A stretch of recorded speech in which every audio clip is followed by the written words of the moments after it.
Thanks again for being here. As you received yesterday, we'll have Jeremiah Donati and Jerry Kill available here. And so we're going to start with TCU Director of Intercollegiate Athletics, Jeremiah Donati.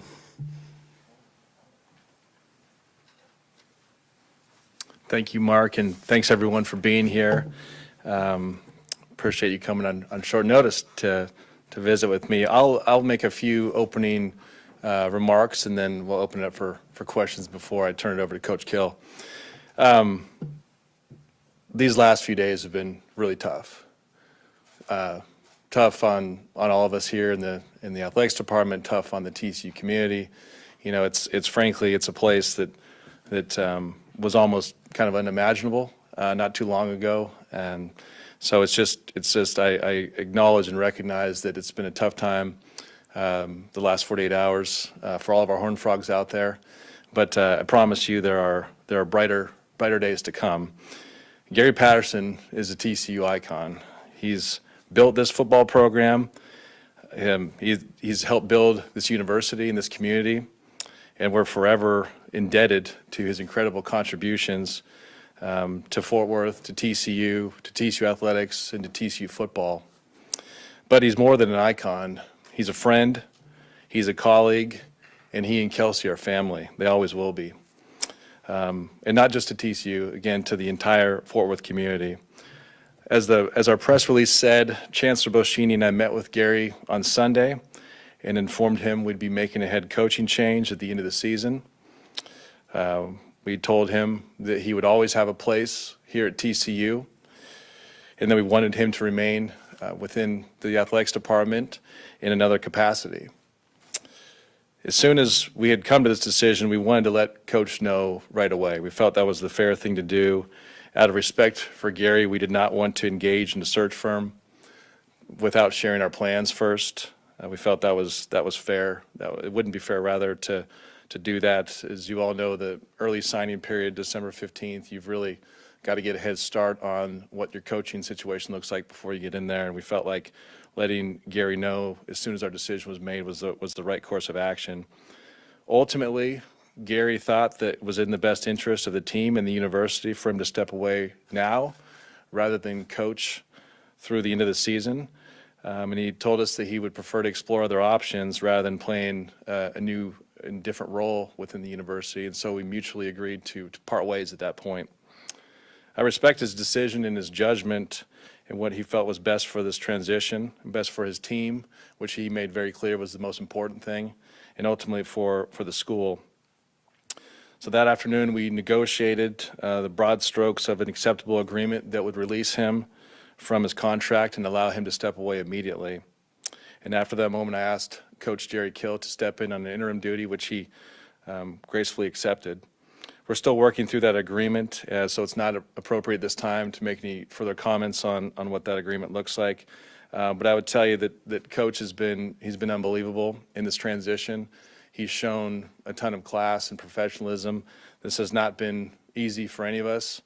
And so I'm just very grateful to him for the way in which he's handled that. And I would just leave on this. On a personal note, you know, I'm very grateful to Gary for the time we've had together. I've enjoyed 10 years working with him side by side, 4 years in the current role. But I think he'd agree that we've had a good working relationship, and I'll miss that.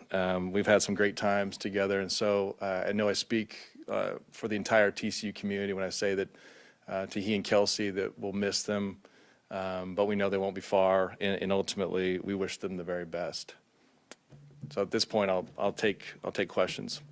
Jeremiah, Gary was viewed as untouchable, kind of as you alluded to. At what point did you realize that a change had to be made? Well, I think I would start probably at the beginning of the season to say that we had very high expectations for this year, and I think we all, Gary included, felt that this was going to be somewhat of a bounce back year. We know that the last few years have been subpar based on the standards that Gary has set for this program, and so I'd tell you that probably mid-October was when it became apparent that we weren't going to meet those expectations, and so we started the conversation about what that would look like potentially. So I don't have an exact date, but I would tell you that probably mid-October. Jeremiah, when you say that he's exploring He certainly could. I mean, if you all know Gary, he's a young 61, and I wouldn't put anything past Coach Patterson to coach again in college, pro.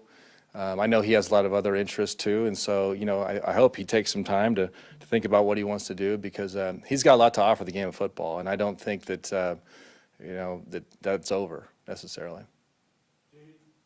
When do you hope to have a replacement named by? Do you have a timeline for that? Well, it has to be early December, as I mentioned earlier. Whereas before, a few years ago, when they changed the early signing period, you could wait till after bowl season and talk with coaches, and one of the reasons we informed Gary now was because we need to have a head coach in early December. We need someone in place, staff in place to be there to talk to recruits as we get to December 15th, which is the early signing period was when it starts. With the amount with recruiting so vital, is there any discussion of keeping any of those guys currently on staff around? Well, we have some good coaches, and they will be, the new head coach will have ultimately, authority to retain who he wants to retain, and to bring in, his own staff. So we've got a lot of good coaches, coaches that I'm very have strong feelings for to retain. But ultimately, and I can share that with the new coach, but ultimately that's going to be his call. You talked about not meeting certain goals. Do these goals now change? Are you playing catch up to those old goals, or are you starting from zero? No, we're not starting for zero. That's a credit to Gary. I mean, this is not, it's been 21 years since someone stood in front of this group talking about a coaching change in football.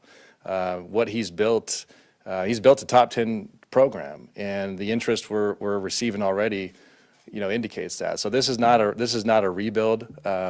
Someone's going to be able to come in here, we believe, and continue on with that trajectory of success that we had there for a long time. Jeremiah, what qualities are most important when it comes to looking for the next head coach at TCU football? Yeah, great question. So someone who's currently a head coach would be where we'd start. I think this is a job that, like I said, is it's much different than it was, and so we'd like someone, just candidly speaking, someone that understands what the new world of college athletics looks like. Talk about name, image, likeness. Talk about the transfer portal. Those things, that's what the modern coach is going to have to be very adept at doing, and those are going to be important questions we ask. Just generally speaking, TCU is a family, and someone who shares those values that we hold so dear will also be important. So I'd start there. The process began early Monday morning, early yesterday, and we've made a ton of progress already. We're in the process of vetting candidates, and as I said, there's a lot of strong interest, and I'm very confident we're going to have an excellent coach here very soon. With all the changes in college athletics, like you mentioned, and I know all that, but also realignment, I mean, how critical is it that by the time that TCU kind of embarks on what the new Big 12 looks like, that they kind of are on track? We're on track with the new coach. Yeah, just in terms of like that TCU is in good standing as a football program as sort of the new world of college. Well, you'd be silly not to, have that in the back of your mind, because I don't believe that conference realignment is over. I don't believe it'll ever be over. And you saw the effect of essentially two dominoes falling, and how, that's affected the entire landscape. And so you imagine one or two more dominoes falling and what that could look like. So I don't, there's television contracts that are soon to expire, the Big 10, Pac-12, Big 12.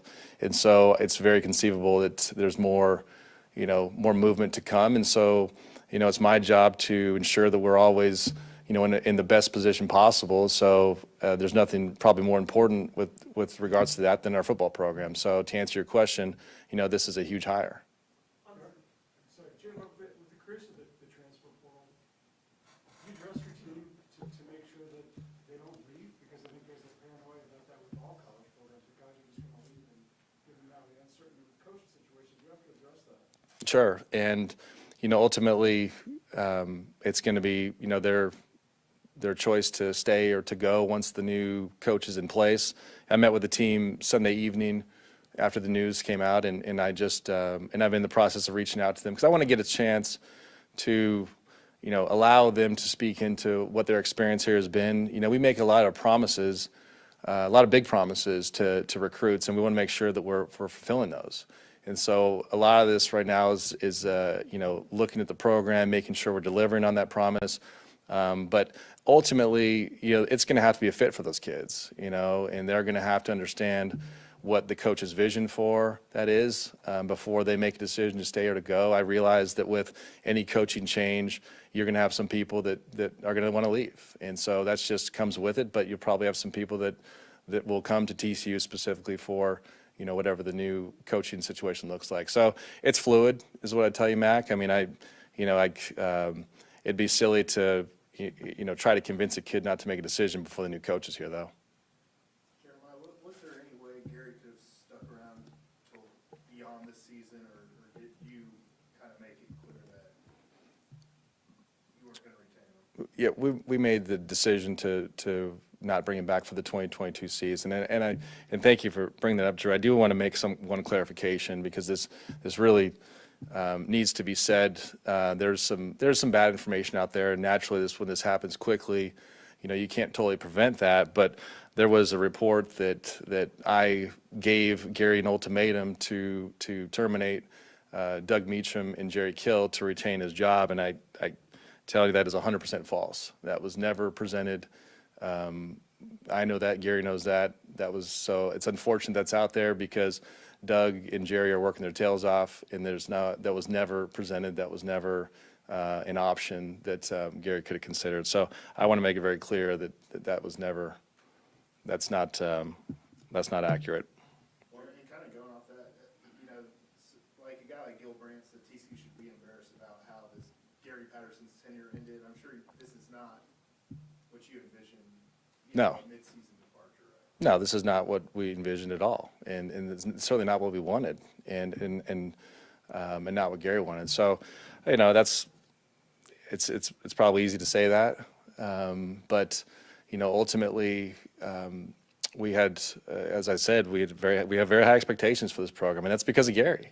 That's the irony of it, is that he's built this program, and so we weren't meeting those expectations, and he would acknowledge that as well. So. I think Mac wrote a great piece about, divorce never ends well. And I think anytime a coach or, a high-ranking professional leaves an organization, it's difficult to do that as well. So I think, ultimately, we've done our best. And I would also say, though, that I do think there's a day, one of the things we really wanted to do with Gary for the month of November was really celebrate him and honor him. And he didn't. If you know Gary, that's not what he wants. But I do believe there will be a time where we can do that appropriately, and I look forward to that. But just wasn't in the cards to do that right now. Jay, in terms of one of the common criticisms as well, it could have been handled better, right? I'm sure you've seen that. They should have handled it differently. To people who say that, what do you say to that assertion? How could it have been handled better? It's if you weren't, it's probably a fair criticism just because I don't think anyone wanted it to end this way. But I thought we handled this very fairly. We could have gone through the season and hired a search firm behind coach's back. Would that have been fair? So, what we've done here at TCU, which I'm very proud of, is that whenever we determine what's the right move or decision for the university, we then turn to what's the right and fair way to treat the employee when it deals with an employee. And I have 100% confidence we did that this time. Jeremiah, when you talked about someone familiar with NIL, transfer portal, with you guys being in this area, DFW, hotbed for recruiting, do you guys look at someone that has strong Texas ties? Certainly a consideration. I wouldn't say it's absolutely necessary. Coaching, there's so much movement in college that it's, coaches go from East Coast to West Coast in Texas. So there's probably ways that you can, if the head coach isn't necessarily a Texas native, there's probably ways that you can, bring support staff and assistants that have strong Texas ties. So I wouldn't say that's absolutely necessary. But the DFW marketplace, I think, is going to be, it has shown already, but it's a big advantage for us. And so that's especially in this NIL space, I think that's something I really want to hear, our coach's vision for, how we can continue to do a better job there. Because this is still evolving. NIL is something it's not we don't even have one set rule yet. And so, but it is going to be very important that the new head coach has an NIL strategy.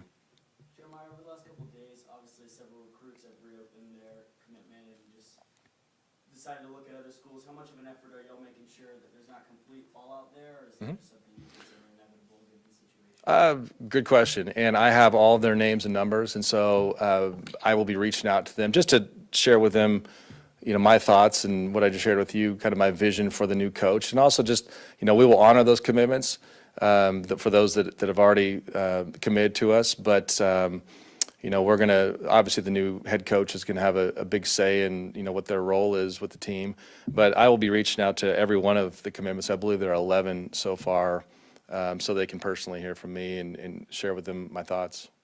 How much is the timing of this impacted by, like you mentioned, the early signing period? I mean, if it is February that you guys are looking to, do you think that impacts how quickly you feel you have a candidate in place? Well, the December 15th deadline changes everything. When the old signing day of, February 2nd or 3rd, whatever that first Tuesday was, or Wednesday, it was different. You could get through bowl season and you could kind of let this play out a little bit. But now that the December 15th deadline, or it's not a deadline, but it really is when everyone signs, that just accelerates the process. And so, we would like to have someone in place so that we can have those conversations, because what we don't want to do is have, if you didn't have someone in place, you kind of miss out on one big recruiting cycle, and that's just going to hurt the program. So it was very important that once the decision was made to make sure that we were upfront about it and get started on it. You mentioned potentially using a search firm. What's the process going to look like for you guys to identify candidates and hire these? Yeah, so we've engaged a search firm, Turnkey, who we've used before. They've been excellent. We've used them for a couple projects. And so what we'll do is we'll have a small committee here on campus made of trustees and a couple of staff members. And so we've already started vetting candidates, and we'll get to a place where we'll hopefully have a situation where we can conduct some interviews here. But that's kind of how it'll work. The search firm will help us vet the candidates and kind of go over the criteria that we're looking for, at least initially. Jeremiah, you guys have some guys with deep football ties on the trustees when you look at an LT or Joe Briggs. I mean, how involved will you have them, or will they be pretty heavily involved? Oh, absolutely. Yeah, this is make no mistake, and this is a huge hire. It's a huge decision, and so we'd obviously like, even though the committee may be small, it doesn't mean I'm not going to be seeking a lot of input. And those two you mentioned, LT and Joe Briggs, and there's others, will be, I can't wait to hear their thoughts and their ideas they have. So no, they'll be very much engaged, and I've heard from both. We'll go two more questions, then we'll go to Coach Kill. Jeremiah, is there any focus on the schematics that a coach has? Like, are you guys looking as an offensive coach, defensive coach? Have y'all had those discussions yet? Well, I would tell you that it would be very difficult to bring in a coach who's very defensive minded, given Gary's legacy. That doesn't mean that we're not looking at defensive candidates, but I think that just to be fair to the coach, I mean, when you have an iconic Hall of Fame legendary coach who is one of the best defensive minds that's ever coached in college, it's going to be very difficult for that person to fill those shoes. And so, I'm not saying we're not looking at defensive candidates, but, I would also tell you that it probably feels at this point a little more natural to go the other way.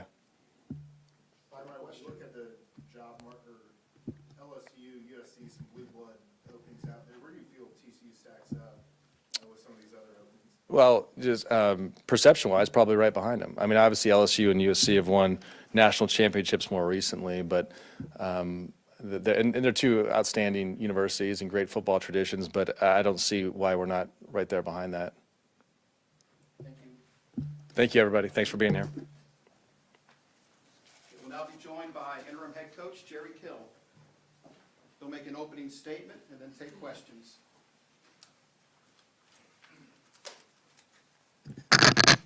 Well, I haven't done this since the University of Minnesota. So see if I'm rusty or not. But I think in my statement here opening is, I appreciate the opportunity that, I was at Virginia Tech, came here to TCU, and I've known Gary for 38 years, so there's a lot of, motion built up in that. He actually, visited and I imagine you all visited on what the best situation was, and he asked me to, to be the intern, and I said I'd do whatever he wanted me to do, and I owed him that, and he said I'd like for you to do that, so that's what I'm doing. But I would say the thing that I think that the state of Texas needs to understand, and certainly TCU. I worked for Bill Snyder for a short time and very close to Bill, but this is the house that Gary built. Let's to me, looking from the outside, and I've talked to several coaches throughout the country, and he's done an incredible job here. For coaches to stay 20 years. Or been here 23 years is unheard of in this day and age. It's not going to happen anymore. It's just the way the business is. And for him to stay at one place and do what he's done, he's an icon.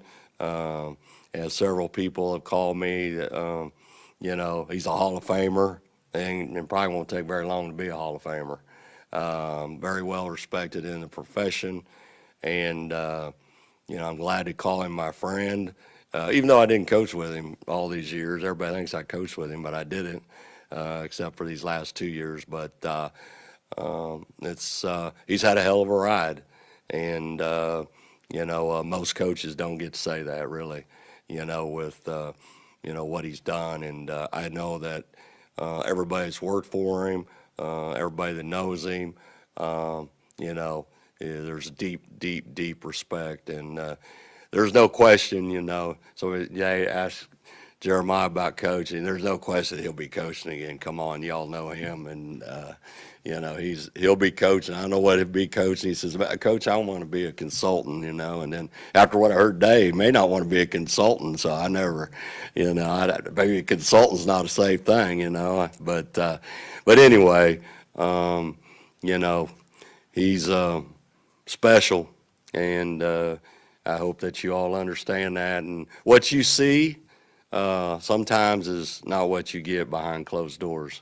There's not a more caring person in the world and more loyal person in the world than he is. And just look at the track record of how many people have stayed with him. So with that, I'll take any questions.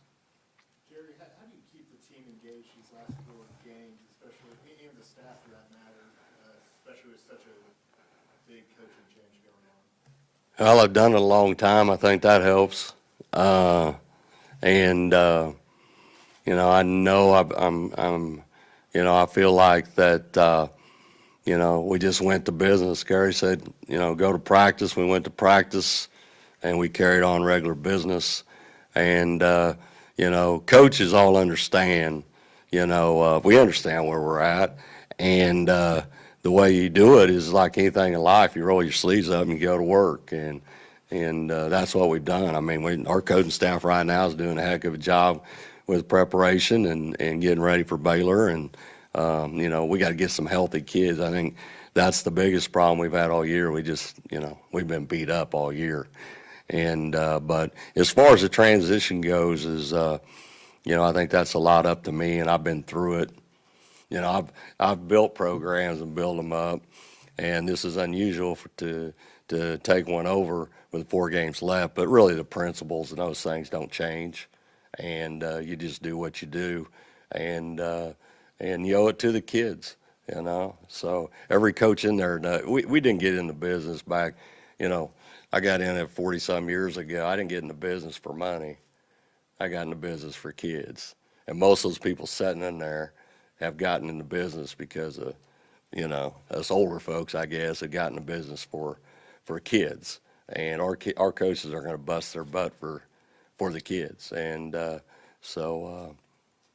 Guess that answered the question. Does that answer your question for him? Coach, speaking of transition, Coach called the plays on defense. Have you thought about how that transition will work Saturday? Who's going to be calling defense? Well, I think, it'll be, we visited about it.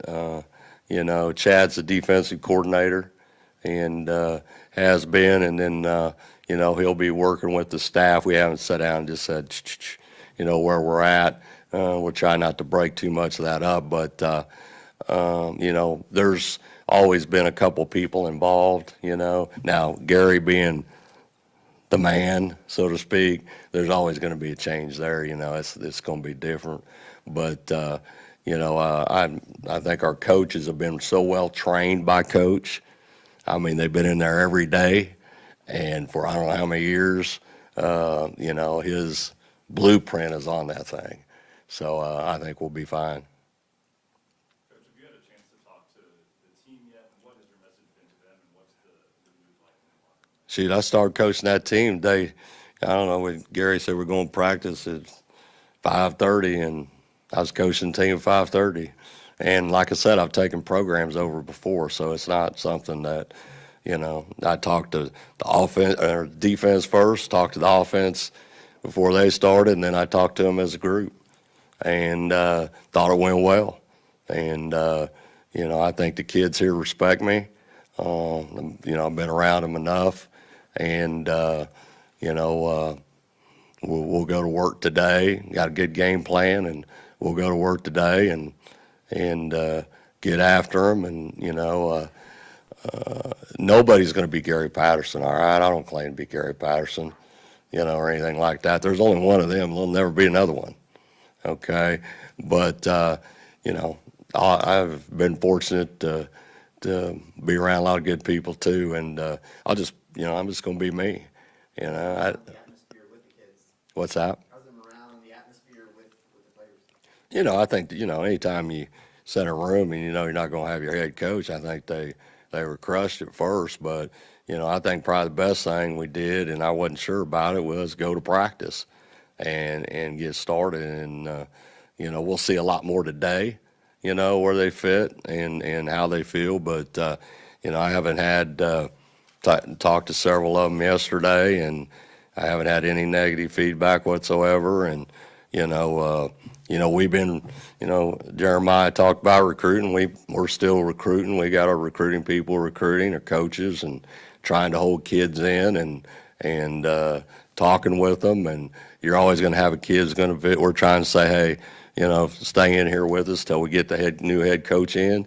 And some of them are going to open up their recruiting, which is natural. Timing of hiring the head coach will be important. But we're not stopping, not trying to help TCU, that would not be fair to Gary. And, we got to carry on his legacy. And so if we just stop not doing anything and, everybody thinks everybody's out looking for a job, that's not happening right now. We are working, and, if you work and you do well, then the jobs if you're out of a job, you get a job a lot quicker, if you're doing your job here. So, we're doing everything, just like we're going to be here. And we all know in college coaching that's not going to happen. You all know that when a new coach comes in. I had to do it myself, 3, 4, 5 times, where you have to go in and talk to the staff, and, it's not easy to do, but you're going to bring your people in most of the time, but you'll hold on to a few.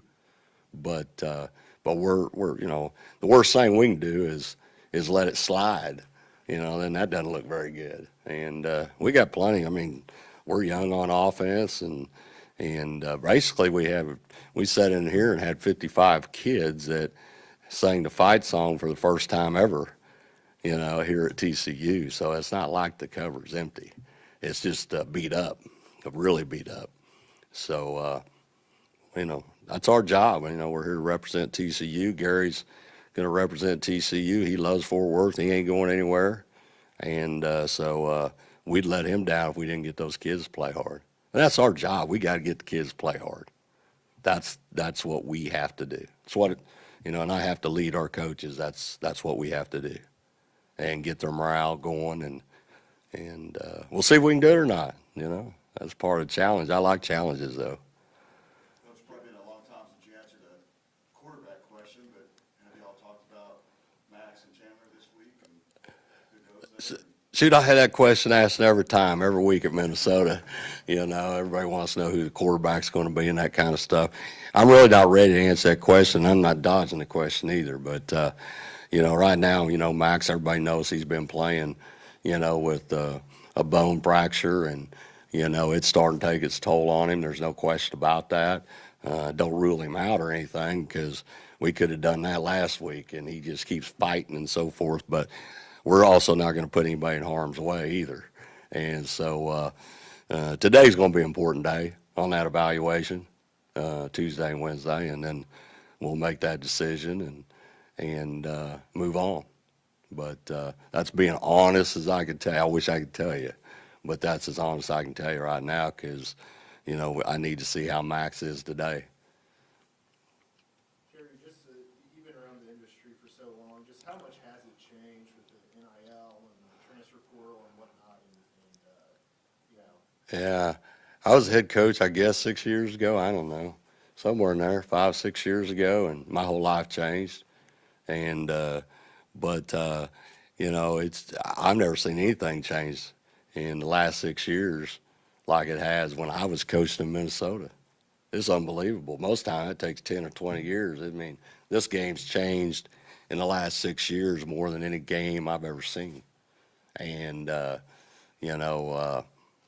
I don't know. I'm not who's making all these decisions and all that kind of stuff, but it's you know, it's made the game harder, you know, and more time for the coaches, and you know, it's you know, you gotta, you know, recruiting makes it difficult. How you go coach a kid, you know? If you get on him, is he going to enter the portal? You know, after one, you know, so there's a lot of questions yet, and it'll be interesting how this all goes. I'm not sure everybody knows how all this is going to go because it's like, are you going to put a cap on likeness? You know, they did in the NFL. You know, there's caps in the NFL. So what are you going to do? Are you going to keep it the same? So I mean, it'll be interesting what happens over the next 5 or 6 years on how all this is handled because it puts a lot of pressure on, you know, everybody. We'll go 2 more questions. Coach, can you give us some preview of Baylor, what you're seeing out of them on tape, how they've improved from last year to this year? Well, I think, you know, it's a lot of the same guys that we played against last year. The problem is, you know, we're running into these teams that got guys that are 6 years, you know, they're playing 6 years. And we have a young team, and that's the same thing with Baylor. They got a lot of holdovers. Oklahoma State's got a lot of holdovers. I can just keep going. But, you know, they got that big nose guard, you know, from LSU, and he's going to be, you know, he's going to be hard to handle. But our center's fired up about it. You know, that gives him a chance to showcase his talents. So, but they're aggressive on defense. I think Coach has been able to put his blueprint on it in a year's time. And, you know, they're playing good football right now, and anytime you're winning, you gain confidence. And as you gain confidence, all of a sudden you think you're pretty good. And then all of a sudden you're pretty good. And that's kind of where they're at. And, you know, we'll have our hands full. We understand all the stuff that's gone on. But, again, it's, you know, our job as a coaching staff to make sure that doesn't happen. And it's not going to be easy. But last I knew, life isn't easy. There's no guarantees, and you know you got to handle adversity. And you can't handle adversity, then you know you're not gonna make it in this world. So we'll be fine, and we'll be playing for Gary Patterson. You know, over the next 4 weeks. I mean, that's our job. I mean, that's what we need to do. Last question. Yeah, Coach, on the note there, just with how close you were with Gary, is there any part that's hard for you emotionally to just turn around and have to get your team ready for a game after all that's happened the last couple of days?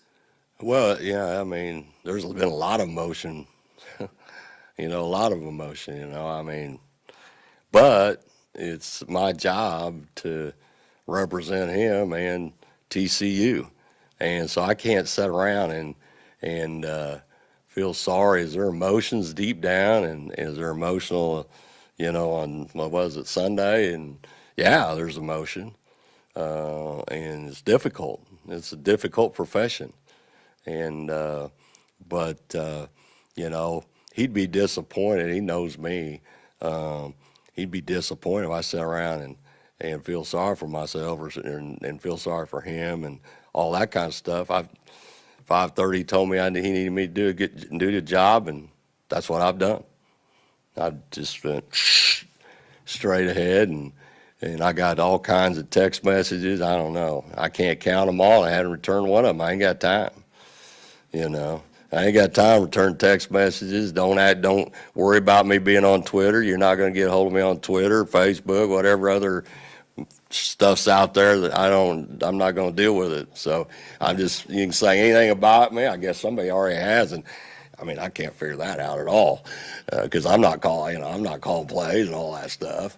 And I'm just kidding with meets and all that. But the point is that I ain't got time to do all that stuff.